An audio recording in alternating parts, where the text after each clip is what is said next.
CG शिक्षा में आपका स्वागत है। आज हम लोग पढ़ेंगे जीव विज्ञान का अध्याय 2 क्लास 11th का सजीव जगत के बाद हम लोग देखेंगे जैवीय वर्गीकरण, बायोलॉजिकल क्लासिफिकेशन। मैं कांचिकी शर्मानी आपको इस चैप्टर को पूरे डिटेल से समझाऊंगी। ठीक है, इस चैप्टर में हम लोगों को क्या क्या टॉपिक्स कवर करने हैं पहले वो देख लेते हैं। जैवीय वर्गीकरण जो चैप्टर है उसमें हम लोग को कौन कौन से टॉपिक कवर करने हैं। ये है जैवीय वर्गीकरण। पहले वर्गीकरण कैसे हुआ, कहाँ से वर्गीकरण का आरंभ हुआ, जो जीवीय लिविंग थिंग्स हैं उनका वर्गीकरण कैसे स्टार्ट हुआ और कैसे कैसे किस किस क्रम में वो चला। उसके बाद वर्गीकरण की आवश्यकता क्यों हुई। अच्छा, वर्गीकरण तो हो गया, मतलब स्टार्ट हो गया, लेकिन उसकी आवश्यकता कैसे महसूस हुई, वो आवश्यक कैसे हुआ हमारे लिए। फिर उसके बारे में पढ़ाई करेंगे, उसके अध्ययन करेंगे। उसके बाद है वर्गीकरण के प्रकार। फिर वर्गीकरण हुआ और वर्गीकरण का प्रोसेस आगे बढ़ा। वर्गीकरण के प्रोसेस के आगे बढ़ने के पश्चात उसमें कौन कौन से क्रम आए, मतलब कौन कौन से प्रकार आए, जैसे कि द्विजगत, त्रिजगत प्रणाली, द्विजगत प्रणाली, चतुर्थ जगत प्रणाली बोलते हैं, पंचीय जो प्रणाली है वो किस किस क्रम में और कैसे कैसे आए और उनके लक्षण क्या है, उनमें किस प्रकार की विविधताएं थी, वो उनका अध्ययन करेंगे। उसके बाद है जीवों में वर्गीकरण की प्रणालियाँ। जैसे हम लोगों ने पढ़ा 5 जगत वर्गीकरण है ना, तो उसमें क्या हो गया, 5 जगत वर्गीकरण जो प्रणाली है उसमें पढ़ेंगे। फिर उसमें कौन कौन से जीव आते हैं, कौन कौन से जीवों के प्रकार है, वो सारी चीज़ें पढ़ेंगे। फिर जीवन में 3 अनुक्षेत्र जैसे लाइकेन, वायरस एवं वायराइड्स है उनके बारे में अध्ययन करेंगे। ठीक है, अब हम इस पार्ट को स्टार्ट करने पर देखते हैं कि उनका प्रस्तावना क्या हो सकता है, इसमें क्या पढ़ाया जाएगा या फिर क्या पढ़ेंगे हम लोग, उसको देखते हैं। तो जैवीय वर्गीकरण क्या होता है, बायोलॉजिकल क्लासिफिकेशन जिसको इंग्लिश में बोलते हैं। इसमें क्या होता है, एक जीव जगत को व्यवस्थित करने के लिए वैज्ञानिकों ने क्या किया हुआ है, वैज्ञानिकों ने इसके लिए एक विधि प्रस्तुत की है और उस विधि को क्या है, सर्वमान्य मतलब इंटरनेशनल माध्यम में इसको इंटरनेशनल लेवल पर इसको क्या किया गया, मान्य किया गया। मतलब सारे विश्व में जितने भी साइंटिस्ट हैं उन सभी ने मिलकर क्या किया है, संयुक्त रूप से एक विधि को प्रस्तावित किया है, जिसमें क्या है, सारे जो लिविंग थिंग्स है, सजीव जगत है, जितने भी जीवी जंतु है या फिर पादप है, उनको क्या किया है, एक क्रम में क्या किया है, एक विधि के द्वारा एक क्रम में रखा गया है, जिससे क्या होता है, उसको कभी भी हम लोग कहीं भी किसी भी जगह पर जाके अगर उस चीज़ को हम लोग निकालें या उस चीज़ के बारे में पता करें तो पूरे विश्व में उसके बारे में हमको कहीं पे भी उसकी डिटेल्स, सारे डिटेल्स पता चल जाएंगे। और ये क्या होता है, एक साइंटिफिक लेवल होता है। इसमें क्या होता है, जो नाम होते हैं वो सर्वमान्य होते हैं, मतलब वो किसी भी एक देश के लिए नहीं होता है। अलग अलग कंट्री में अलग अलग लैंग्वेजेस का यूज़ किया जाता है। इस कारण क्या किया गया है, जिससे एक दूसरे को लोगों को समझने में क्या होता है, कठिनाइयाँ होती थी। इसलिए क्या किया, पूरे जीव जगत में देखो सारे जगह में जंतु तो सेम होंगे या फिर थोड़ी थोड़ी ही विविधता होगी, तो उसको अगर हम लोग एक क्रम में रखेंगे तो क्या करते हैं, एक क्रम में रखने के लिए इंटरनेशनल लेवल पर एक ग्रुप, एक संयुक्त रूप से एक ग्रुप का निर्माण किया जिसमें क्या होता है, उसमें अनेक कंट्रीज के अलग अलग वैज्ञानिक थे जिन्होंने एक विधि दी। इसको बोलते हैं बायोलॉजिकल क्लासिफिकेशन। ठीक है, इसमें क्या होता है, वर्गीकीय संवर्ग में उनके आकारिकी विकास क्रम के संबंधों के आधार पर स्थान दिया गया है। मतलब जितने भी जो सजीव हैं, जो पादप है, उनको उनके आकार और उनके विकास क्रम जैसे जैसे हुआ है, फिर उनके जो सिम्टम्स है, उनके जो लक्षण हैं, उसके आधार पर उनको इनका स्थान दिया गया है। अगर देखेंगे बायोलॉजिकल क्लासिफिकेशन का एक उचित फॉर्मूला देखेंगे या फिर परिभाषा देखेंगे तो उनके अनुसार क्या होता है, जीवों में वनस्पतियों की खोज, पहचान, नामकरण कर उनके गुणों का अध्ययन कर समानता एवं असमानताओं के आधार पर उचित वर्गों या समूहों में बांटने की प्रक्रिया क्या कहलाती है, जैवीय वर्गीकरण कहलाती है, बायोलॉजिकल क्लासिफिकेशन कहलाती है। क्या है इसका बायोलॉजिकल क्लासिफिकेशन का परिभाषा है, जीवों और वनस्पतियों की खोज, जहाँ से उनका खोज हुआ है, फिर उनका जो जैसे पहचान हुआ है, मतलब उनका किस कंडीशन में पहचान हुआ, किन परिस्थितियों में पहचान हुआ। उसके बाद उनका नामकरण, उनमें जो गुण हैं, उनमें उपस्थित जो गुण होते हैं, फिर या फिर अवगुण होते हैं, या फिर जो उनमें समानता, मतलब दो अलग अलग जीवों में समानता, फिर उन दोनों में असमानताओं के आधार पर क्या करते हैं, उचित समूह में, मतलब अलग अलग समूहों में, अलग अलग खानों में उनको बांटा गया है। इस प्रक्रिया को क्या कहते हैं, जैवीय वर्गीकरण कहते हैं, बायोलॉजिकल क्लासिफिकेशन कहते हैं।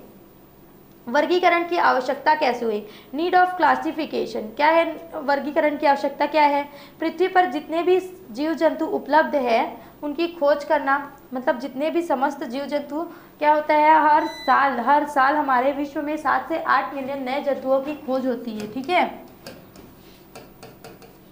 तो इसमें क्या होता है, उनका जो पहचान होता है, उनके विषय में कैसे अध्ययन कर सकते हैं हम उनके अनुसार। जो देखो पहले पूर्व में जो जितने भी जीव जंतु ज्ञात है, उनके जो लक्षण है, उनके जो समानताएं, उनके जो लक्षण है, उनके आधार पर उन जंतुओं को मिलाया जाता है जिनकी खोज हुई। अब जिन जंतुओं की खोज हुई उनके और जो हम जिन जंतुओं के लक्षण पहले से हमारे पास उपलब्ध है, उन लक्षणों को हम लोग मिलाए तो उनमें जो या तो समानता निकलेगी या फिर असमानता निकलेगी। तो कहीं ना कहीं किन्हीं न किन्हीं जंतुओं से उनकी समानताएं तो निकलती ही है। तो समानता और असमानता के आधार पर उनको क्या करते हैं हम लोग, सुसंगत तरीके से, मतलब एक जो क्या बोलना चाहिए, एक ऑर्डर में, एक सिस्टमैटिक ऑर्डर में हम लोग क्या करते हैं, उसका अध्ययन करते हैं समूहों में बांटकर।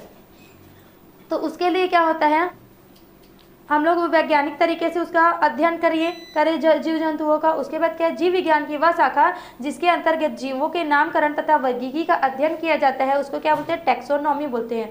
उस शाखा को, विज्ञान की वह शाखा जिसके अंतर्गत हम लोग किसका अध्ययन करते हैं, नामकरण या फिर उनके वर्गीकरण का अध्ययन करते हैं, उसको क्या बोलते हैं, टैक्सोनॉमी के अंतर्गत करते हैं।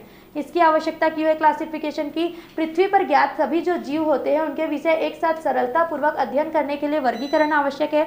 मतलब हम लोग को एक सिस्टमैटिक तरीके से मिलेगा तो कभी भी हम लोग किसी भी जीव के बारे में आसानी से पता लगा सकते हैं, या फिर उनके विकास के क्रम को देख सकते हैं, उनके नामकरण की स्थिति को देख सकते हैं। तो सारे चीज़ों के लिए अलग अलग नियम प्रस्तुत किए गए थे। हम लोगों ने इसका कुछ अध्ययन अध्याय 1 में सजीव जगत में भी किया हुआ है, आप लोगों को याद होगा तो, ठीक है। उसके बाद क्या है, दूसरा, वर्गीकरण द्वारा हमें जंतु पौधों में विविधता एवं उनके लक्षणों की जानकारी प्राप्त होती है।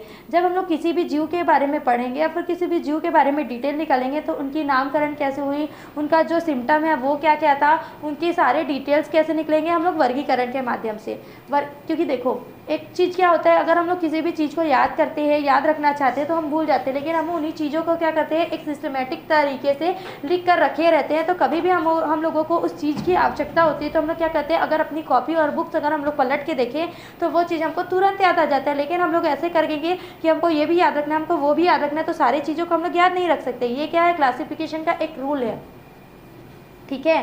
फिर तीसरा है, वर्गीकरण के फलस्वरूप हमें विभिन्न जीवों की उत्पत्ति एवं विलुप्ति के विषय में जानकारी मिलती है। तो कहाँ से वह जीव उत्पत्ति हुआ था, कहाँ से उसका विकास हुआ और वो कहाँ पर खत्म हो गया, नष्ट हो गया, ठीक है, उसकी भी जानकारी वर्गीकरण के से मिलती है। वर्गीकरण द्वारा जीवों के विकास के विभिन्न क्रम की जानकारी प्राप्त होती है। जीवों का विकास किस किस क्रम में, किन किन परिस्थितियों में, किन किन वातावरण में और किस किस स्थान पर हुआ, उसकी भी जानकारी मिलती है।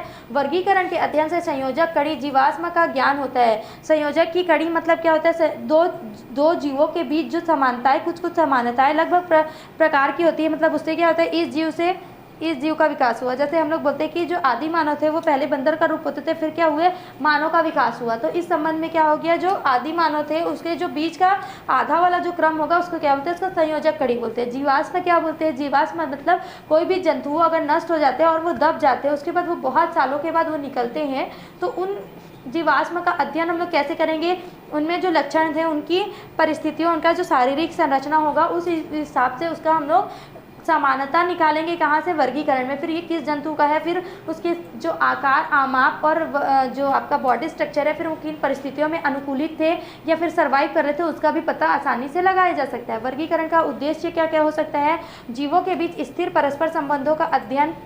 तो जीव, अलग अलग जीवों के बीच समानता अगर हम पाएंगे तो उसका क्या होगा, उनके बीच जो स्थिर परस्पर जो संबंध होता है उसके बारे में पता चलता है।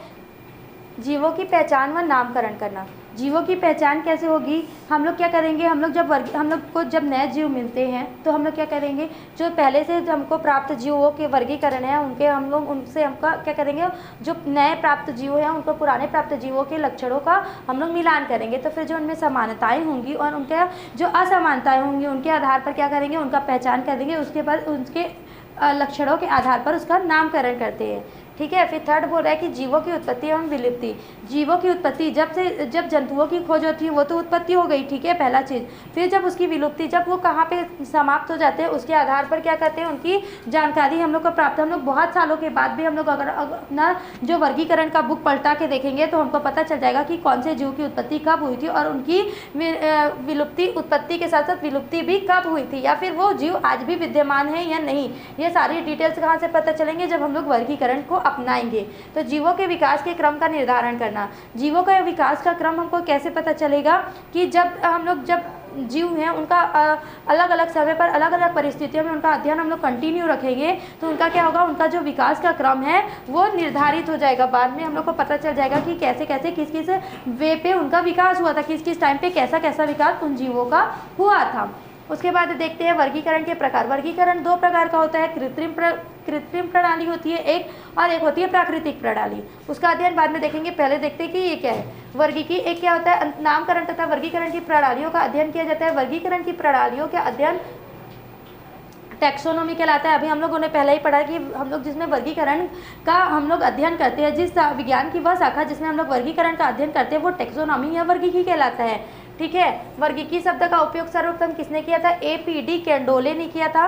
वर्गीकरण या फिर वर्गीकी शब्द का सबसे पहला यूज कौन किया था, APD कैंडोले ने 1813 ईस्वी में किया था। अलग अलग कालों में भिन्न भिन्न वैज्ञानिकों ने अपने अनुसार वर्गीकरण करने हेतु आधारों को चुना, मतलब अलग अलग बेसिस के आधार पर अलग अलग प्रकार से अलग अलग वैज्ञानिकों ने वर्गीकरण किया। ठीक है, फिर जीवों का वर्गीकरण का प्रयास किया। अब तक प्रस्तुत सारी वर्गीकरण प्रणालियां निम्नलिखित तीनों प्रणालियों में से किसी एक में सम्मिलित की जा सकती है, अर्थात वर्गीकरण की प्रणालियां 3 प्रकार की है। 1813 ईस्वी में APD कैंडोले ने वर्गीकी शब्द का प्रतिपादन किया था। ये चीज आप लोग याद रखना, 1 नंबर के क्वेश्चन में पूछ सकता है। फिर दूसरा चीज इसमें क्या बोलता है कि वर्गीकरण कितने प्रकार का होता है, तो वर्गीकरण कितने प्रकार का होता है हम लोगों ने देखा कि वर्गीकरण 3 प्रकार का होता है। 3 कौन कौन से प्रकार है, आइए उसका अध्ययन करते हैं। ठीक है, तो ये क्वेश्चन भी आपको पूछ सकते हैं कि वर्गीकरण कितने प्रकार का होता है। पहला प्रकार है कृत्रिम वर्गीकरण प्रणाली, आर्टिफिशियल सिस्टम ऑफ क्लासिफिकेशन। ठीक है, वर्गीकरण की इस प्रणाली में पौधे का या एक या कुछ लक्षणों के आधार मानकर सामान्यता असमानता के अनुसार क्या करते हैं, वर्गीकृत करते हैं। इस वर्गीकरण पद्धति का सबसे बड़ा दोष यह है कि जो लक्षण वर्गीकरण के लिए चुना जाता है वह पौधों को अन्य लक्षणों की समानताओं तथा अंतर संबंधों पर कोई प्रभाव नहीं डालता है। ऐसी स्थिति के कारण इस प्रकार की प्रणाली में अधिक समानता रखने वाले पौधों को भी अलग अलग समूहों में वर्गीकृत कर दिया गया तथा दूसरी स्थिति भी ऐसी भी देखने को मिलती है कि अत्यधिक असमानता वाले पौधे को एक ही वर्ग में कर दिया गया है। देखो इसमें क्या होता है, इसमें पौधों के लक्षणों के आधार पर इसका वर्गीकरण किया गया पहला। तो इसमें क्या होता है कि कुछ देखो अलग अलग वैज्ञानिकों ने किया इसको, तो कुछ बहुत सारी समानता वाले भी जो पौधे हैं जिसमें क्या होता है, जैसे अगर मान के चलो इस पौधे में दो लक्षण हैं, इस पौधे में 2 लक्षण हैं और इस पौधे में है, इस पौधे के 5 लक्षण हैं। ठीक है, और इस पौधे के 5 लक्षण हैं। तो इसमें और इसमें कितनी समानताएं मिल गई, 2 लक्षणों की समानताएं मिल गई। इसमें और इसमें कितने की मिल गई, 4 लक्षणों की समानताएं मिल गई। लेकिन क्या होता है कि इसमें एक जो लक्षण है वो क्या हो गए, चेंज हो गए। तो उसके आधार पर उनको अलग अलग श्रेणियों में रख दिया गया है क्योंकि उनका पूरा ज्ञात नहीं था उन लक्षणों के बारे में। और क्या होता है, जिसमें इनमें दोनों में कम लक्षणों की समानता देखने को मिली फिर भी ये एक वर्गों में रख दिया गया है। ये इसका सबसे बड़ा दोष है इस कृत्रिम वर्गीकरण प्रणाली का। ठीक है, इसमें क्या एरिस्टोल की प्रणाली, इसमें कौन कौन सी प्रणाली आई है, एरिस्टोल की प्रणाली, थियोफ्रास्ट ने 370 और से 285 BC की प्रणाली, लिनियस की 1707 से 1778 की प्रणाली इसमें सम्मिलित है। किसमें, कृत्रिम वर्गीकरण प्रणाली में। प्रारंभिक जो वैज्ञानिक थे जैसे थियोफ्रास्ट ने पौधों को उनके स्वभाव के आधार पर वृक्ष, छुप और शाक में वर्गीकृत किया। लिनियस ने अपने प्रणाली में क्या किया, लैंगिक अंगों के लक्षणों के आधार पर बनाया था, इसलिए इनकी प्रणाली लैंगिक प्रणाली के नाम से भी जानी जाती है। फिर दूसरा है प्राकृतिक वर्गीकरण प्रणाली, नेचुरल सिस्टम ऑफ क्लासिफिकेशन। वर्गीकरण की इस प्रणाली में जीवों के लिए क्या किया गया, उसके आकृतीय संरचनात्मक समानता तथा असमानता एवं स्वभाव एवं उनके व्यवहार के पारस्परिक प्राकृतिक संबंधों के अनुसार वर्गीकृत किया। इस प्रणाली का आरंभ कहाँ से हुआ, एडिसन ने 1727 से 1806 में किया था, लेकिन सर्वाधिक मान्यता इसको पौधे के वर्गीकरण हेतु प्रस्तुत बेंथम एवं हुकर प्रणाली को तथा जंतुओं के लिए स्टोरर तथा यूरी सिंगर की प्रणाली को मिली। इसमें कुछ जो प्रणाली थी उनको क्या मिली, उनको प्रस्तावित भी किया गया, जिसको क्या बोल सकते हैं, एडिशन की प्रणाली थी पहला, उसको सर्वाधिक मान्यता मिला था। उसके बाद कौन सी, जंतुओं के लिए दूसरी प्रणाली मिली जिसको क्या बोलते हैं, अच्छा पौधों के लिए बेंथर एवं हुकर ने दी थी। बेंथम एवं हुकर ने क्या किए थे, पौधों के लिए किया था। उसके बाद जो आपका स्टोरर एवं यू सिंगर है ना, उनमें किसके लिए किया, जंतुओं के लिए कुछ प्रणाली दिया।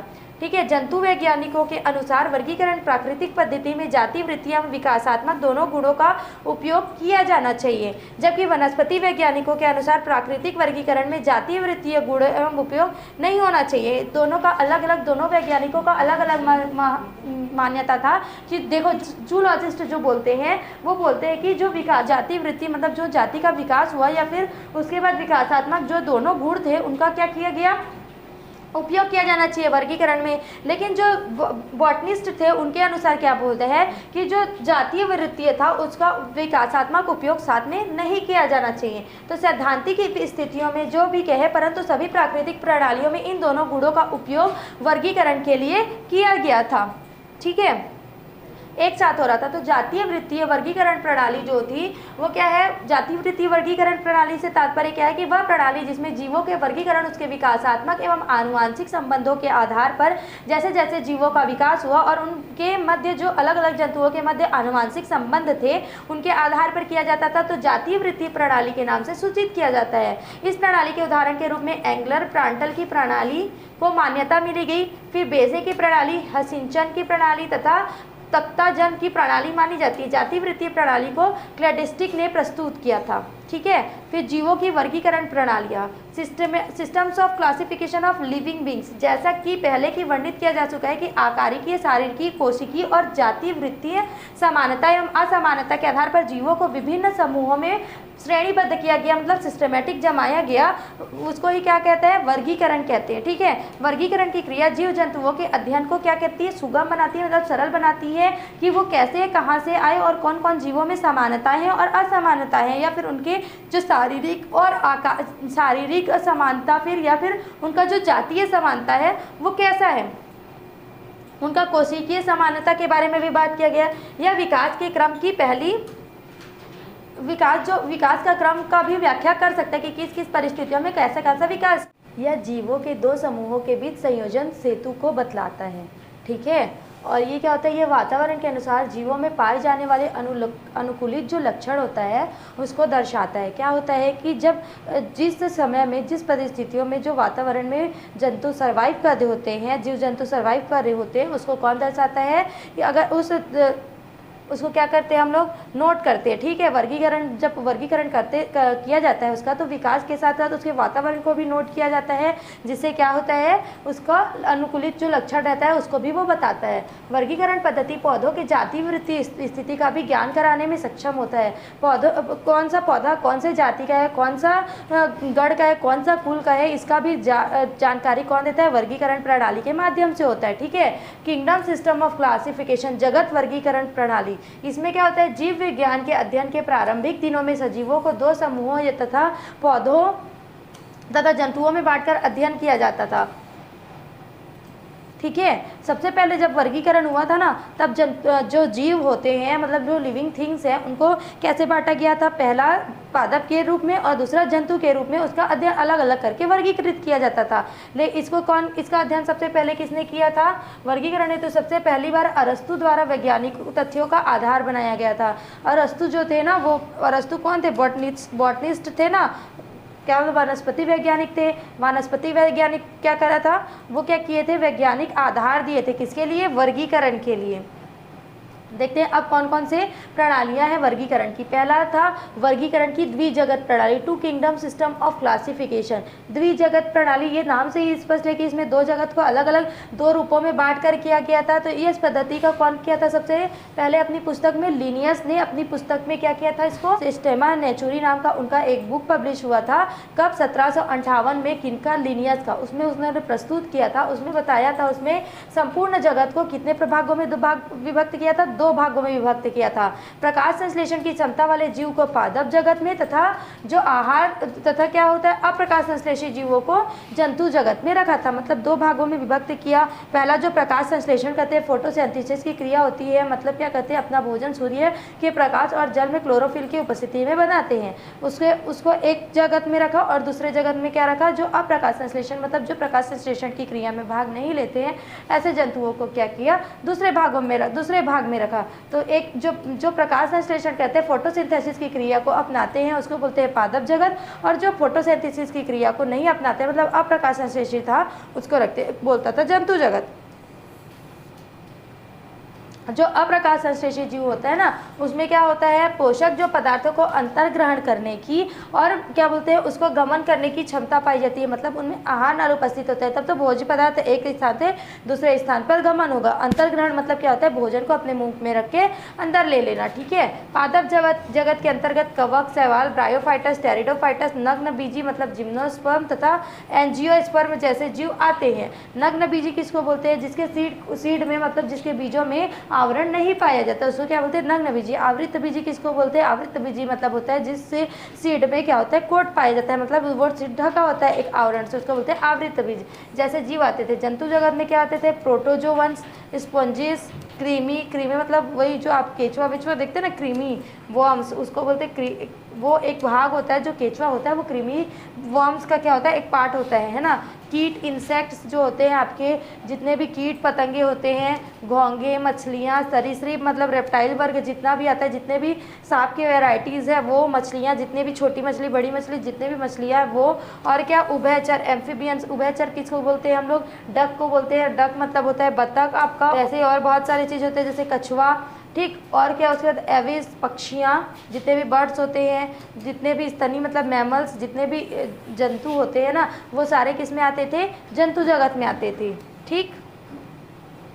इस प्रणाली में कुछ जीव जैसे क्लेमाइडोमोनास तथा युगलीना को पादप एवं जंतु दोनों जगत में रख दिया गया था। कोरल जैसे समुद्री जीव जो स्थिर प्रवृत्ति वाले थे, उन्हें पादप जगत में रख दिया था, जबकि जंतु जगत में रखा जाना चाहिए। जो कोरल्स होते हैं वो स्थिर होते हैं, मोटाइल नहीं होते, मतलब वो चल नहीं पाते, चल फिर नहीं पाते हैं, ठीक है। इसलिए उसको कहाँ रख दिया गया था, पादप जगत में रख दिया गया था। लेकिन वो क्या होते हैं, उसको जंतु जगत में रखना चाहिए उनके सिम्टम्स के अनुसार। और क्या किया था जंतु जगत में, अच्छा ये क्या होता है, क्लेमाइडोमोनास और युगलीना जो है उसको दोनों जगत में रख दिया था। लेकिन क्या होता है, ये एक ही जगत में तो आएगा ना, दोनों जगत में कैसे आएगा। फिर द्विजगत वर्गीकरण के गुण, इनके गुण क्या थे, एडवांटेज क्या थे, उसको देखते हैं। इसमें क्या वर्गीकरण की इस पद्धति अच्छे लक्षण अर्थात गुणों को निम्नलिखित बिंदुओं के अंतर्गत प्रदर्शित किया गया है। समस्त जीवों को दो ही जगत प्लांटी तथा एनिमिलिया के अंतर्गत ही रखा जाता है। यह अपेक्षाकृत काफी सरल प्रकृति युवक वर्गीकरण है। मतलब हम लोग क्या किए, दो जगत में बांट दिया। अब हम लोग या तो कोई जो जीव है वो या तो इसमें होंगे या तो इसमें होंगे, मतलब तीसरे में होने का चांसेस ही नहीं है, क्योंकि हम लोग दो जगत में बांटे थे। तो क्या होता था, कोई जो स्थिर हो जाता था उसको क्या बोलते थे, पादप जगत में रख देते थे, और जो मोटाइल था, जो चल फिर सकता था, जिसके पास आहार नाल होता है, अंतर्ग्रहण की क्षमता होती है, उसको क्या कर देते थे, जंतु जगत में रख देते थे। दूसरा क्या बोल रहा है, इसमें पादप या उसके अधिकतम या मुख्य लक्षणों को धारण करने वाले पादप जगत, उसी प्रकार इसमें जंतुओं के जंतु लक्षणों को धारण करने वाले जंतु जगत में रखे जाते थे। मतलब इसमें क्या होता था, जिस चीज़ का सिम्टम्स ज़्यादा पाया जाता था, उस सिम्टम्स के आधार पर उसका वर्गीकरण कर दिया जाता था। अगर पादपों से उसके लक्षण, जो जीव है उसका लक्षण अगर पादपों से ज़्यादा मिलता है तो उसको पादप जगत में, या फिर जिस जीव का लक्षण जंतु जगत से ज़्यादा मिलता है उसको जंतु जगत में रख दिया जाता था, ठीक है। फिर थर्ड है, इस वर्गीकरण में जीवों को उसके विभिन्न समूहों में बांटने के लिए बाह्य आकारिकी लक्षणों को अधिक महत्व दिया गया है। इस वर्गीकरण में क्या करते हैं, उसमें क्या होता था, आंतरिक सिम्टम्स को ना देके, इंटरनल सिम्टम्स को ना देके, जो बाह्य एक्सटर्नल सिम्टम्स थे उसके आधार पर वर्गीकरण किया गया था। इस प्रकार के वर्गीकरण में अनेक लक्षणों को एक साथ जीवों को वर्गीकृत करने हेतु आधार में विवेचना की गई है, ठीक है। इस पद्धति में जीवों के विभिन्न संवर्ग विकास के क्रम अनुसार व्यवस्थित किए गए हैं। इसमें क्या हुआ, जैसे जैसे जीवों का विकास होता गया है, जैसे जैसे जीव छोटे से बड़े होते गए हैं, उनके विकास के आधार पर क्या किया, द्विजगत प्रणाली का अध्ययन किया गया, फिर द्विजगत प्रणाली का आधार रखा गया। अब देखो, हर चीज़ के गुण भी होती है, हर चीज़ के दोष भी होते हैं, आपको पता है। तो वैसे ही द्विजगत प्रणाली के अगर इतने सारे गुण थे तो अब कुछ दोष भी हैं जिनका अध्ययन हम करेंगे, देखते क्या है। द्विजगत वर्गीकरण प्रणाली को सबसे ज़्यादा समय तक वैज्ञानिकों का समर्थन प्राप्त रहा, क्योंकि ये स्टार्टिंग था, है ना। लिनियस के द्वारा सबसे पहले वर्गीकरण इसी का किया गया था, 20वीं सदी के 7वें 8वें दशक तक मान्य रहा। लेकिन आज के परिप्रेक्ष्य में यह वर्गीकरण निम्नांकित दोषों के कारण सर्वमान्य नहीं रहेगा, है ना। कुछ दोष भी पाए लगे। फिर क्या हुआ, अनेक वैज्ञानिकों ने इसके ऊपर विचार मंथन किया, अनेक वैज्ञानिकों ने और खोज किया। इसके आधार पर इसमें क्या है, इस प्रणाली में इसका विकास, मतलब इसको अब अमान्य कर दिया गया है। क्यों, देखते हैं। इस वर्गीकरण पद्धति में बहुत से समूहों में बहुकोशिकीय एक कोशिकीय जंतुओं को एक साथ रखा गया है। इसमें क्या हुआ है, इसमें जगत के आधार, मतलब इसमें सिम्टम्स के आधार पर वर्गीकरण कर दिया गया है। लेकिन क्या बोलते हैं, आपका एक कोशिकीय जीव और बहुकोशिकीय जीवों में बहुत अंतर होता है। तो एक कोशिकीय जीव और बहुकोशिकीय जीवों को इसमें क्या किया है, एक साथ रख दिया है। ठीक है, फिर अनेक समूहों में प्रोकैरियोटिक तथा यूकैरियोटिक कोशिका वाले जीवों को एक साथ रखा गया, जबकि प्रकृति में दोनों प्रकार के जीव बिल्कुल अलग अलग होते हैं। इसमें दूसरा दूसरा जो दोष है वो क्या बोलता है कि जो प्रोकैरियोटिक कोशिका युक्त जो जीव हैं और जो यूकैरियोटिक कोशिका युक्त जीव हैं उसको क्या हुआ है, दोनों को एक ही जगत में रख दिया गया है। जबकि दोनों कोशिकीय जीवों का अगर हम लोग सामान्य मतलब अध्ययन करें तो उनमें सामान्यता बिल्कुल भी नहीं पाई जाती है। लेकिन इन दोनों की कैसे किया है, एक्सटर्नल जो सिम्टम्स है, लक्षण है, उसको देख के क्या किया है, दो जगत में बांट दिया था। इस तरह इस वर्गीकरण में प्रकाश संश्लेषित तथा अप्रकाश संश्लेषित जीवों को एक स्थान दिया गया है। अब क्या किया गया है, अप्रकाश संश्लेषित जीव और प्रकाश संश्लेषित जीव को भी उन लोगों ने क्या किया है, ऐसे सिम्टम्स के बाह्य सिम्टम्स के आधार पर एक ही जगत में रख दिया है। ठीक है, पादप जगत में कुछ जंतुओं जैसे कोरल को जंतु समूह में, कुछ पादपों जैसे पादप जीव जैसे यूग्लिना, क्लोमाइडोमोनास आदि को रखा गया है। यूग्लिना और क्लेमाइडोमोनास क्या है, जीव जंतु में आते हैं। ठीक है, और क्या है, कोरल वगैरह है ना जो, उसको क्या है, वो पादप समूह में आता है, जबकि उसको जंतु समूह में रख दिया गया है। इसी तरह कवकों की स्थिति भी क्या है, कवकों की स्थिति भी विवादास्पद रही, क्योंकि पादपों के सामान्य गुणों के विपरीत इसमें हरित लवक क्या पाए जाते हैं, नहीं पाया जाता, तथा इसे स्वपोषी बजाय परपोषी होते हैं। इसके बावजूद भी इन्हें पादपों के साथ रखा गया है। ये क्या कवक जो होते हैं, फंगी जो होते हैं, वो क्या हो गया, विवादास्पद रहा उनका रहना। क्यों, क्योंकि वो पादप जगत के जैसे प्रकाश संश्लेषण है ना, इनमें समान गुण नहीं होते, क्लोरोफिल नहीं होता, क्लोरोप्लास्ट नहीं होता है, तथा ये स्वपोषी के बजाय परपोषी होते हैं। ये इनमें क्लोरोफिल नहीं पाया जाता है, तो इनमें फोटोसिंथेसिस की क्रियाएं नहीं होती है, और फोटोसिंथेसिस की क्रिया के फलस्वरूप पादप जगत में क्या बनता है, आहार बनता है, पोषक तत्व बनता है। तो क्या हुआ, इनमें जो क्लोरोप्लास्ट ही प्रेजेंट नहीं है, तो ये खाना कैसे बनाएंगे अपने अंदर, स्वपोषी होने के बजाय ये क्या है, परपोषी होते हैं। लेकिन इसके बावजूद भी इसको कहाँ रखा गया है, पादप जगत में रखा गया है। ये भी विवादास्पद रहा। फिर क्या है, जीवों को विकासात्मक क्रम में दर्शाने की कोशिश तो की गई, लेकिन विवादास्पद समूह के साथ साथ रखने के कारण विकासात्मक क्रम का सही प्रदर्शन इस प्रणाली में नहीं कर सका गया है। इस वर्गीकरण को लाइकेन तथा स्लाइम मोल्ड को भी उचित वर्गीकरण नहीं दिया गया। जब द्विजगत प्रणाली का वर्गीकरण किया गया तो क्या हुआ, इसमें जो लाइकेन्स थे और स्लाइम मोल्ड जो था उसको भी उचित वर्गीकरण नहीं किया गया, मतलब उचित स्थान नहीं दिया गया। ये तो हो गई बात द्विजगत प्रणाली की। ठीक है, उसके बाद क्या हुआ, द्विजगत प्रणाली के बहुत समय तक तो मान्य रहा कुछ वैज्ञानिकों द्वारा। फिर क्या हुआ, कुछ समय के पश्चात इनमें जो दोष देखे गए, वो बहुत सारे वैज्ञानिक आए जो इनमें दोष देखा, तो अब उन्होंने क्या किया, 1866 में अर्नेस्ट हैकेल ने तीन जगत प्रणाली का क्या किया, नाम दिया। जो जर्मन के एक जंतु वैज्ञानिक थे, मतलब जूलॉजिस्ट थे, उन्होंने एक कोशिकीय पूर्व केंद्रकीय एवं सुकेंद्रकीय जीवों अथवा बहुकोशिकीय सकेंद्रीय वाले जीवों में कोशिकीय स्तर का संगठन पाया जाता है, उस आधार पर उसका प्रोटिस्टा जगत बनाया। उन्होंने प्रोटिस्टा के अंतर्गत जीवाणु, प्रोटोजोवंस, एक कोशिकीय शैवाल और बहुकोशिकीय स्तर के संगठन वाले शैवाल कवक रखे। इनके द्वारा प्रस्तुत त्रिजगत में प्रोटिस्टा में प्रोकैरियोटिक एवं यूकैरियोटिक जो सुकेंद्रीय दोनों प्रकार के जीव रखे गए। सुकेंद्रकीय जीवों में एक कोशिकीय तथा बहुकोशिकीय सम्मिलित थे। इसमें क्या बोल रहा है कि जो तीन जगत प्रणाली प्रस्तुत किया गया उसमें क्या किया, एक देखो इसमें तीन प्रकार का वर्गीकरण किया गया। तो इसमें क्या किया, एक प्रोटोजोवंस भी रखा है ना, तो प्रोटोजोवंस के अंतर्गत किसने किसको रखा, उसने जीवाणु को रखा, प्रोटोजोवंस को रखा, और क्या किया, एक कोशिकीय शैवाल तथा बहुकोशिकीय संगठन वाले शैवालों को भी एक साथ रखा। उसके बाद क्या किया, उन्होंने सुकेंद्रकीय जीवों में एक कोशिकीय तथा बहुकोशिकीय जीव भी शामिल कर दिया। तो ये क्या हुआ, बहुत टाइम तक तो मान्य रहा नहीं, इसको ज़्यादा लोग माने नहीं, क्योंकि इसमें क्या हुआ, बीच में यूकैरियोटिक और प्रोकैरियोटिक मतलब सुकेंद्रकीय जो होते हैं वो दोनों प्रकार के जीवों को एक ही में पार्ट में रख दिया था। किस चक्कर में, कि उनको प्रोटोजोवंस को अलग अलग दिखाना था। तो प्रोटोजोवंस जो थे ना उसको अलग तो कर दिया, परंतु क्या किया, यूकैरियोटिक कोशिका और प्रोकैरियोटिक कोशिका में प्रेजेंट वाले जो जीव थे उनको एक ही जगत में रख दिया था। अब देखते हैं उसके बाद ये क्या हुआ, वो भी प्रणाली अमान्य हो गया। फिर चार जगत वर्गीकरण प्रणाली आया। वर्गीकरण की यह प्रणाली किसने दी थी, कॉपलैंड ने द्वारा सन 1956 में प्रस्तुत किया। मतलब 1888 के बाद 1866 के बाद नेक्स्ट जब यह वर्गीकरण प्रस्तुत किया गया तब क्या हुआ, सन 1956 में प्रस्तुत किया गया। इन्होंने पूर्व केंद्रकीय अर्थात प्रोकेंद्रकीय प्रोकैरियोटिक जीवों के लिए मोनेरा जगत को प्रस्तावित तथा प्रोटिस्टा जगत के अंतर्गत केवल एक कोशिकीय सुकेंद्रकीय जीव रखे। जो प्रोटिस्टा जगत था, देखो पहले तो क्या था, दो जगत, द्विजगत प्रणाली में क्या हुआ,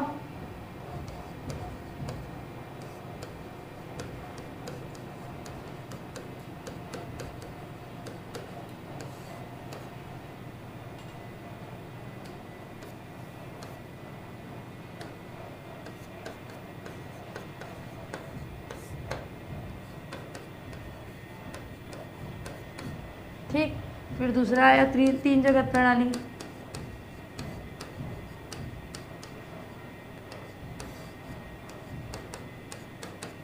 जंतु, पादप, प्रोटिस्टा। फिर आया चार जगत प्रणाली, कब आया, 1956 में।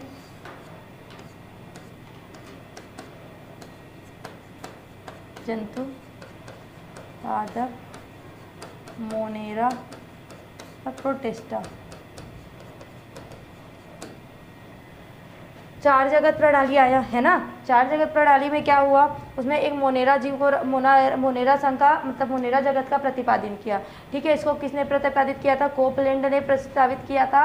और ये क्या हुआ, इसमें क्या हुआ, पूर्व केंद्रकीय प्रोकैरियोट्स को अलग रखा और दूसरा में क्या करा, दूसरे जगत को इसको मोनेरा के लिए प्रस्तावित कर दिया। ठीक है, और प्रोटिस्टा जगत के लिए क्या किया, केवल जो एक कोशिकीय जीव थे है ना, उसको एक कोशिकीय सुकेंद्रकीय जीव थे उनको रखा। अब आया उसके बाद इन तीनों प्रणालियों के बाद आया पांच जगत वर्गीकरण प्रणाली, 5 किंगडम सिस्टम ऑफ क्लासिफिकेशन। वर्गीकीय एवं जाति वर्गीय कठिनाइयों को हल करने की दृष्टि से सन 1969 में 69 में क्या हुआ, रॉबर्ट व्हिटकर ने नामक अमेरिकी परिस्थितिकी वैज्ञानिक ने जीवों के विभिन्न समूहों के बीच क्या किया, जाति वृत्तीय संबंध को दर्शाने हेतु 5 जगत वर्गीकरण प्रणाली को प्रस्तुत किया। व्हिटकर ने जीव समुदाय को 5 जगतों जैसे मोनेरा, प्रोटिस्टा, फंजाई, एनिमिलिया तथा प्लांटी में बांटा।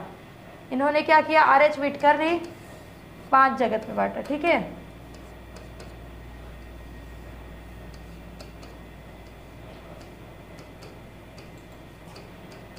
मोनेरा, प्रोटिस्टा, फंजाई, फिर क्या किया, एनिमिलिया, इसको जंतु भी बोल सकते हैं, एनिमिलिया को एनिमल से बना है, एनिमिलिया आपको पहले ही पता है ना, इसको जंतु जगत बोलते हैं हिंदी में। प्लांटी, प्लांट से बना है प्लांटी, और इसको बोलते हैं पादप जगत। क्लियर। 5 जगत वर्गीकरण का आधार, व्हिटकर ने अपने वर्गीकरण हेतु 4 प्रकार के आधारीय लक्षणों तथा कोशिकीय जटिलता, जीव की शारीरिक जटिलता, पोषण की विधि तथा जाति वृत्ति संबंध जैसे लक्षणों को ही वर्गीकरण का आधार माना। व्हिटकर जो थे ना, उन्होंने क्या किया था, अपने वर्गीकरण के लिए आधार किसको माना था, 4 प्रकार के आधारीय लक्षण मतलब बेस लिया था। उन्होंने क्या किया, कोशिकीय जटिलता के आधार पर पहला लिया, फिर दूसरा लिया जीव की शारीरिक जटिलता मतलब जीवों की जो शारीरिक स्थिति थी उसके आधार पर, फिर तीसरा था पोषण की विधि तथा चौथा था जाति वृत्तीय संबंध जैसे मतलब जो जिन जीवों में क्या था, जाति वृत्तीय लक्षण एक जैसे समानता मौजूद थी, उसके आधार पर उन्होंने वर्गीकरण किया। मतलब 4 आधार लिए। कौन कौन से आधार बेटा, देखो ये क्या था, पहला शारीरिक जटिलता, दूसरा क्या था, कोशिकीय जटिलता, कोशिकीय एक कोशिकीय बहुकोशिकीय। पहला शारीरिक जटिलता की शारीरिक का आकार कैसा है, तीसरा था पोषण की जो पोषण की गति होती है ना, पोषण की विधि, जैसे कैसे कैसे कौन कौन से जीव पोषण लेते हैं, कौन कौन से जीव कैसे कैसे आहार ग्रहण करते हैं, उसके आधार पर। फिर चौथा था जाति वृत्तीय संबंध के आधार पर। पहला देखते हैं कोशिका की संरचनात्मक जटिलता क्या बोलता है। कोशिकाओं को केंद्रक वृत्ति की उपस्थिति तथा अनुपस्थिति के आधार पर कोशिकाएं क्रमशः यूकैरियोटिक और प्रोकैरियोटिक 2 प्रकार की होती है। आपको पता ही है, पहले ही आप लोगों ने 6th 7th 8th 9th में पढ़ा है कि कोशिका कितने प्रकार की होती है, 2 प्रकार की होती है, प्रोकैरियोटिक और यूकैरियोटिक। ठीक है, इसमें क्या होता है, ये किस आधार पर होती है, उसमें उपस्थित केंद्रक के आधार पर 2 प्रकार की होती है। बैक्टीरिया, नीले, हरे शैवाल आदि प्रोकैरियोटिक जीवों की श्रेणी में आते हैं तथा इन्हें शेष जीवों को अलग माना जाता है शेष जीवों से। जो बैक्टीरिया होते हैं और लाल, हरे, नीले शैवाल जो होते हैं वो क्या होते हैं, प्रोकैरियोटिक जीवों के अंतर्गत आते हैं। क्यों, क्योंकि उसमें क्या होता है, शेष जीवों से अलग माना गया क्योंकि उसमें केंद्रक नहीं पाए जाते हैं। फिर क्या है, जीवों की शारीरिक जटिलता। जीव एक कोशिकीय तथा बहुकोशिकीय होते हैं। आपको पहले ही पता है कि कोई सा जीव एक कोशिका से मिलकर उसका पूरा बॉडी बना होता है, और बहुत सारे जीव जो होते हैं बहुत सारे कोशिकाओं से मिलकर बना होता है। एक कोशिकीय जीवों में कैसे होते हैं, जीवाणु, क्लेमाइडोमोनास, अमीबा आदि, जो श्वसन, प्रजनन, पोषण आदि सारी क्रियाएं एक ही कोशिकाएं में होती है। हम जीवों में सरलतम जीव, हम इन सब जीवों में सबसे सरलतम जीव किसको मानते हैं, क्लेमाइडोमोनास, अमीबा है ना, और जीवाणु, और क्या बोलते हैं, इन सबको सरलतम जीव मानते हैं। बहुकोशिकीय जीव एक और से अधिक कोशिकाओं के बने होते हैं। ऐसे बहुकोशिकीय जीव जो एक ही तरह के कोशिकाओं के बने होते हैं सरल प्रकृति के होते हैं और बहुकोशिकीय जीव कहलाते हैं। एक अधिक तरह के कोशिकाओं के बने मतलब उसके पूरे बॉडी में अलग अलग प्रकार की कोशिकाएं होती है, जिनमें कहा कहता है अलग अलग कार्यों का संपादन होता है। ठीक है, उत्तक और अंग तथा अंग तंत्र पाए जाते हैं। अलग अलग प्रकार के कोशिकाओं से बने उनका क्या होता है, अलग अलग तंत्र पाया जाता है। ये जटिल बहुकोशिकीय जीव कहलाते हैं।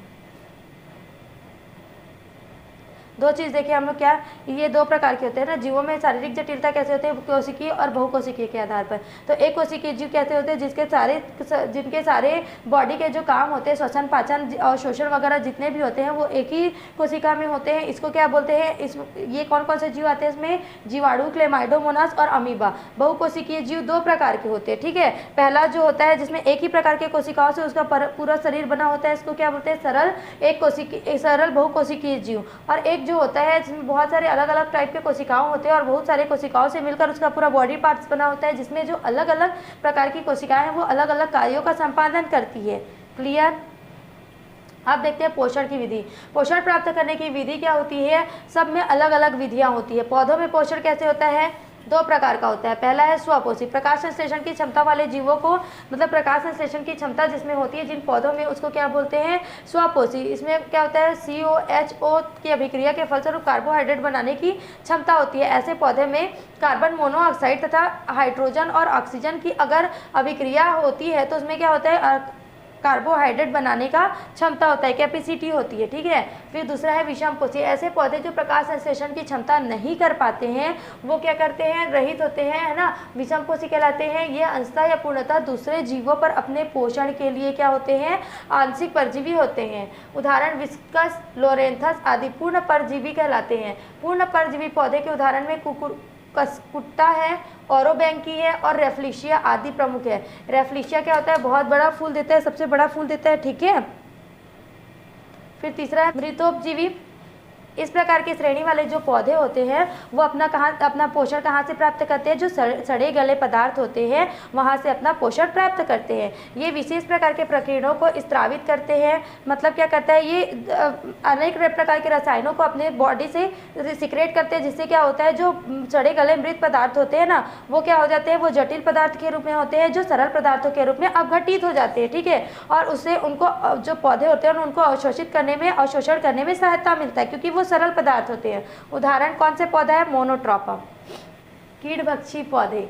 इसमें क्या होता है, नाइट्रोजनी पदार्थों के जटिल यौगिकों जैसे अमीनो एसिड जो होते हैं वो कुछ पौधों में संश्लेषण की क्षमता नहीं होती है। बहुत सारे पौधे में क्या होते हैं, संश्लेषण की क्षमता नहीं होती है। तो क्या कहते हैं, मतलब जो आपका नाइट्रोजनी पदार्थ होता है जिसमें नाइट्रोजन युक्त होता है, जो पदार्थ होता है उसमें अमीनो अम्ल का संश्लेषण नहीं कर पाते हैं। तो ऐसे पौधे प्रकाश संश्लेषण द्वारा अपना भोजन तो स्वयं बनाते हैं, परंतु नाइट्रोजनी यौगिकों को प्राप्त करने के लिए कीट पतंगों को पकड़कर मार देते तथा उनके मृत शरीर से नाइट्रोजनी यौगिकों को अवशोषित करते हैं।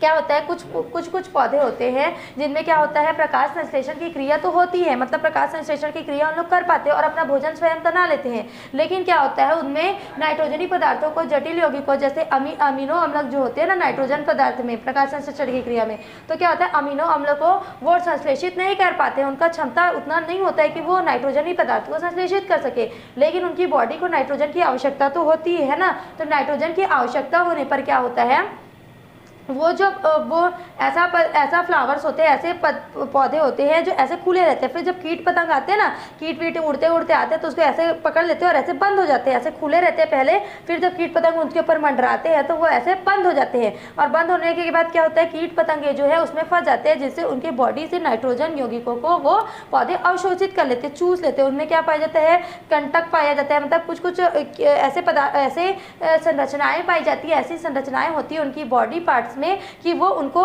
ऐसे घुसते हैं उनके कीट पतंगों के शरीर में और उनके नाइट्रोजनस पदार्थ को क्या कर लेते हैं, अवशोषित कर लेते हैं। उदाहरण के लिए कलश पादप, ड्रोसेरा, यूट्रिकुलेरिया के पौधे। कलश पादप क्या होता है, कलश के जैसा होता है, खुला आकृति में होता है। फिर क्या करता है, जब कीट पतंगे आते हैं तो ऐसे बंद कर लेता है, फिर उसमें जो कांटेनुमा संरचना होता है वो कीट पतंगों के शरीर से क्या कर लेता है, नाइट्रोजन को चूस लेता है, अवशोषित कर लेता है। फिर है जंतुओं में पोषण, न्यूट्रिशन इन एनिमल्स। पोषण की प्रक्रिया के अनुसार प्रायः जंतुओं में समभोजी होते हैं, अर्थात ये प्रायः ठोस पदार्थों को निकल कर खाते हैं। खाए जाने वाले पदार्थों के अनुसार जंतु निम्न प्रकार के होते हैं। देखो क्या करते हैं, जो जंतु होते हैं ना वो क्या करते हैं, जो ठोस पदार्थ होते हैं ना, ठोस पदार्थ समभोजी। समभोजी मतलब क्या होता है कि समान एक जैसा भोजन करने वाले। इसमें क्या होता है, सॉलिड्स को क्या करते हैं, निगल कर खा जाते हैं, और खाए जाने वाले पदार्थों का क्या होता है, उनके अनुसार कैसे होता है भोजन देखते हैं, शाकाहारी। ठीक है, पौधे से प्रत्यक्ष रूप से भोजन प्राप्त करने वाले जंतु को शाकाहारी कहते हैं। ऐसे जंतुओं को चबाने, कुतरने, आहार नाल में सेल्यूलोज को पचाने के लिए रूपांतरण होता है। शाकाहारी का मतलब ये होता है कि जो डायरेक्ट जो पेड़ पौधे होते हैं ना, साग भाजी खाने वाले जो जंतु होते हैं वो क्या करते हैं, डायरेक्ट उनको खा लेते हैं, परोक्ष रूप से उन्हीं के ऊपर निर्भर रहते हैं, मतलब वो उन्हीं के बिना जिंदा है। अगर उनको नहीं खाएंगे तो वो सर्वाइव नहीं कर पाएंगे। तो ऐसे जंतुओं को क्या, ऐसे जो जंतु होते हैं वो कैसे खाते हैं, चबा के खाते, कुतर कर खाते। कुतरना तो आपको पता ही है, चबाना भी पता है। ठीक है, आहार नाल में सेल्यूलोज, इनमें क्या होता है, ऐसे जो जंतु होते हैं उनके बॉडी पार्ट्स में सेल्यूलोज को पचाने के लिए एक रूपांतरण होता है, जिसके कारण क्या होता है, जो सेल्यूलोज है वो पच जाता है। मांसाहारी, ऐसे जंतु जो जंतुओं के, मांसा का मतलब क्या होता है, मांसाहारी का मतलब समझ में आ रहा है आपको, मांस को खाने वाले। ठीक है, उसमें क्या होता है, ऐसे जंतु जो होते हैं जो जंतुओं को ही निकल कर क्या कर लेते हैं, खा लेते हैं। इस श्रेणी में जंतुओं में भोजन को चबाने की आदत होती है, जैसे बाघ, शेर, भेड़िए, केनाइन दांत, जिनमें केनाइन दांत ज़्यादा होते हैं, बाघ, चील आदि पक्षियों की चोंच तथा पंजा इत्यादि, है ना। शेर, बाघ सब लोग क्या करते हैं, डायरेक्ट जंतुओं को खा लेते हैं। फिर क्या है, सर्वाहारी, ऐसे जंतु जो पौधे तथा जंतुओं दोनों को खाकर क्या करते हैं, अपना आहार प्राप्त करते हैं, सर्वाहारी कहलाते हैं, ओमनीवोरस कहलाते हैं। ठीक है, मांसाहारी को क्या बोलते हैं, कार्निवोरस बोलते हैं, और क्या बोलते हैं, शाकाहारी को बोलते हैं आपका हर्बीवोरस। शाक मतलब होता है हर्ब, हर्ब से बना है हर्बीवोरस। उसके बाद है कार्न, कॉर्न से बना है कॉर्निवोरस जो मांसाहारी होते हैं। उसके बाद होता है ओमनीवोरस जो सर्वाहारी होते हैं, जो शाक भाजी को भी खाते हैं और मांस को भी खाते हैं। उसके बाद है परजीवी, पैरासाइट्स, ऐसे जंतु जो दूसरे, अच्छा सर्वाहारी जंतु के उदाहरण हैं मछलियाँ, कुत्ते, बिल्ली, मनुष्य आदि। परजीवी, पैरासाइट्स, ऐसे जंतु जो दूसरे जंतुओं पर भोजन के लिए पूर्णतः आश्रित होते हैं, परजीवी कहलाते हैं। ये अगर शरीर की बाह्य सतह पर स्थित होते हैं तो उन्हें बाह्य परजीवी, उदाहरण के लिए मच्छर, खटमल, जूं, जोंक आदि जो पोषक के शरीर के अंदर स्थापित होकर भोजन को अवशोषित करते हैं। अच्छा देखो क्या होता है, परजीवी जो होता है ना, वो जंतु क्या करता है, वो दूसरे जंतु पर इतना ज़्यादा आश्रित होता है कि वो खुद से तो कुछ कर नहीं सकता, लेकिन दूसरे जंतु से अपना पूरा आहार ग्रहण कर लेता है। जैसे क्या होता है, आप लोगों ने मच्छर देखा होगा, मच्छर आपके बॉडी पार्ट्स में बैठता है और पूरा आहार आपके ब्लड से प्राप्त कर लेता है। वैसे ही क्या जूं, खटमल भी होते हैं। फिर है अंतः परजीवी, ये क्या, बाह्य परजीवी मतलब क्या होता है, शरीर के मतलब दूसरे जंतु के बाह्य शरीर पर बैठकर उससे अपना आहार प्राप्त कर लेता है। लेकिन अंतःजीवी, अंतःजीवी क्या होता है, वो होस्ट के ऊपर मतलब जो पोषक होता है, जो उसका जहाँ से उसको खाना ग्रहण करना होता है, आहार ग्रहण करना होता है, उसके शरीर के अंदर स्थापित होकर भोजन को अवशोषित करते हैं, अंतः परजीवी कहलाते हैं। उदाहरण के लिए क्या है, फीता कृमि, Ascaris, liver fluke, liver fluke कहाँ होता है, लीवर में पाया जाएगा, फाइलेरिया परजीवी आदि।